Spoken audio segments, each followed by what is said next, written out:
Olá! Hoje a gente vai fazer um mergulho num material acadêmico bem interessante. A ideia é tentar responder uma pergunta que, olha, não é simples. Como é que se estuda algo tão pessoal, tão variado quanto a fé? Mas de um jeito rigoroso, acadêmico. Pois é, uma ótima pergunta. Vamos dar uma olhada nas diferentes lentes que o mundo acadêmico usa para isso, né? Teologia, ciência da religião, filosofia da religião, entender um pouco como surgiram e o que cada uma traz para a mesa. Exatamente. E é curioso porque pensar sobre religião é algo que acompanha a humanidade desde sempre, né? Mas essa divisão mais formal, essas caixinhas, teologia, ciência, filosofia da religião, isso é coisa mais recente. Vem muito ali do iluminismo para frente. Ah, interessante isso. A filosofia da religião, por exemplo, a gente vê documentada lá por 1770, mais ou menos. E ela surge muito ligada àquele debate da época, sabe? Razão versus revelação, o papel da religião na moral, na política. Faz sentido pela época. E a ciência da religião? Essa engrena mesmo, assim, para valer na segunda metade do século XIX. O que ajudou muito foi um jeito novo de analisar textos, história, o tal do senso histórico-filológico. E também, claro, o contato maior com culturas fora da Europa. Entendi.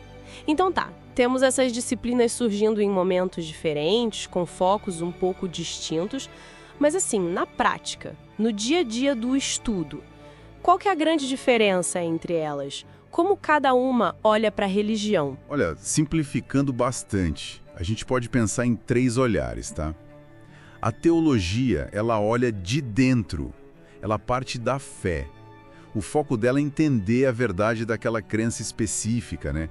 Como justificar essa fé, como formar os praticantes, a parte prática também. Certo, uma perspectiva interna, normativa até. Isso, normativa é uma boa palavra. Já a ciência da religião, ela adota um olhar de fora. É uma abordagem mais empírica, descritiva. Ela quer entender os fenômenos religiosos, comparar diferentes culturas, mas sem entrar no mérito de qual religião é verdadeira ou melhor. Ela meio que suspende o julgamento de valor. Aquela ideia da epoqué. Exatamente. É por quê? E, por fim, a filosofia da religião. Essa foca mais na análise dos conceitos, da lógica por trás da religião. Ela pergunta: os argumentos religiosos são válidos? Fazem sentido? Qual a estrutura lógica do discurso religioso? É mais conceitual, categorial. Ok, então temos teologia de dentro, ciência de fora, descrevendo, e filosofia analisando a lógica. Mas imagino que essas fronteiras não sejam muros intransponíveis, né? Na prática, a coisa deve ser mais fluida, com tensões, mas também diálogos. O material fala disso. Com certeza. Totalmente fluidas. A teologia hoje, por exemplo, uma teologia moderna, ela não pode ignorar os métodos críticos, né? Análise histórica, análise de textos, ela precisa usar isso. E precisa conversar com o que outras áreas, como a ciência, estão dizendo. Não dá para ficar numa bolha. E a ciência da religião também mudou? Também. A ciência da religião percebeu que não basta só descrever de fora. É importante tentar entender o ponto de vista de quem vive aquela religião, o significado que aquilo tem para a pessoa. E ela também se afastou um pouco daquela ânsia de ter uma definição única e fixa do que é religião. Ela se aproxima mais de análises culturais, sociológicas. Ah, e aí que entra o Max Weber que você mencionou antes. Exatamente, o Weber é um nome-chave aqui. Ele tinha uma sacada muito interessante. Ele não via a religião só como um conjunto de crenças, mas como um motor poderoso para a ação das pessoas no mundo. Algo que molda a visão de mundo e impulsiona a agir de certas maneiras. Um motor para ação, como assim? Ele percebeu que a religião tinha um papel muito importante na racionalização da vida. Ou seja, em como as pessoas organizavam seu dia a dia, seu trabalho, suas escolhas, de forma mais lógica, metódica, sabe? Mesmo que a origem da fé em si, o sentido subjetivo que a pessoa dá, seja algo irracional, não lógico. Que interessante, a religião ajudando a organizar a vida de forma racional? É um paradoxo, né? E o Weber também aponta que a ciência, por outro lado, ela descreve esses processos, mas ela não consegue dar sentido para a vida.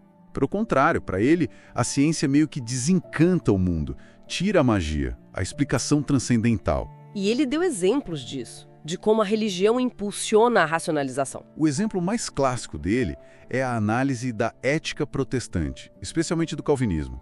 Ele mostrou como aquela ideia da predestinação, a crença de que Deus já escolheu quem vai ser salvo e quem não vai, antes mesmo da pessoa nascer, levou de forma inesperada muitos calvinistas a trabalharem loucamente e a viverem de forma super regrada, ascética. Mas por quê? Se já estava decidido? Aí que está o paradoxo.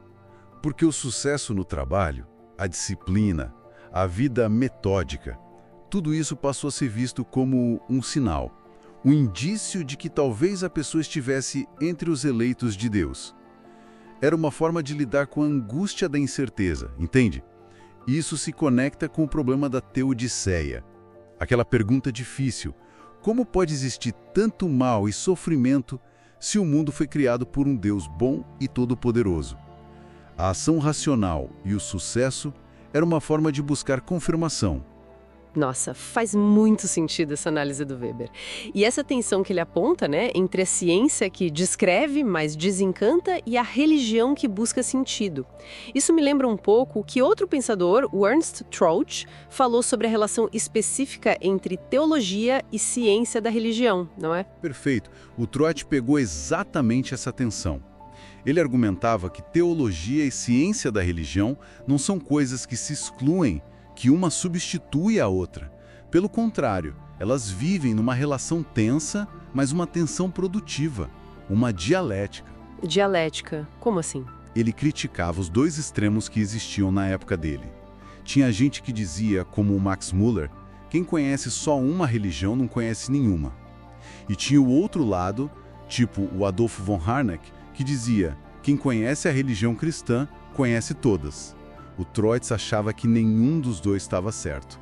O caminho era um meio termo. E qual seria esse meio termo para ele? Uma precisando da outra, talvez? Exatamente isso. Ele defendia que a teologia, para ser crítica e refletida, precisa da competência que a ciência da religião traz, essa análise histórica, comparativa, e a ciência da religião também se beneficia ao entender a lógica interna da fé, que a teologia estuda. Elas funcionam meio como reguladoras críticas uma da outra no ambiente acadêmico. Entendi. Uma espécie de controle de qualidade mútua. Isso. Claro que, institucionalmente, elas têm papéis diferentes, né? A teologia muitas vezes está ligada mais diretamente à formação e à vida das comunidades religiosas. A ciência da religião contribui mais para o debate amplo sobre religião na universidade e na cultura em geral. Então, se a gente for resumir tudo isso, fica claro que não dá para entender um fenômeno tão complexo como a religião olhando só por uma janelinha, né? De jeito nenhum. Temos a teologia com seu olhar de dentro, mais normativo, a ciência da religião com o olhar de fora,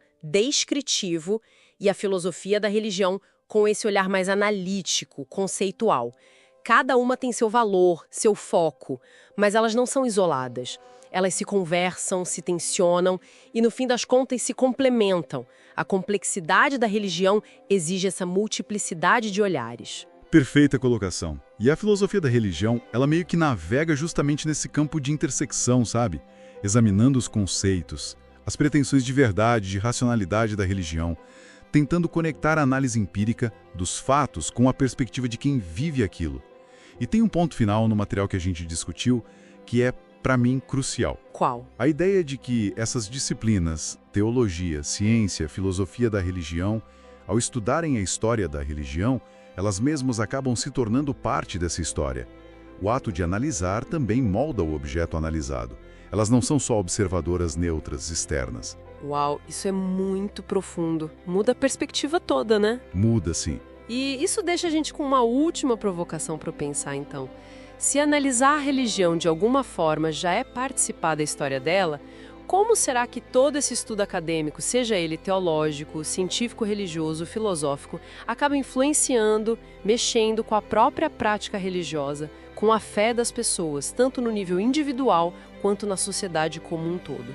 Fica aí a questão para a gente continuar refletindo.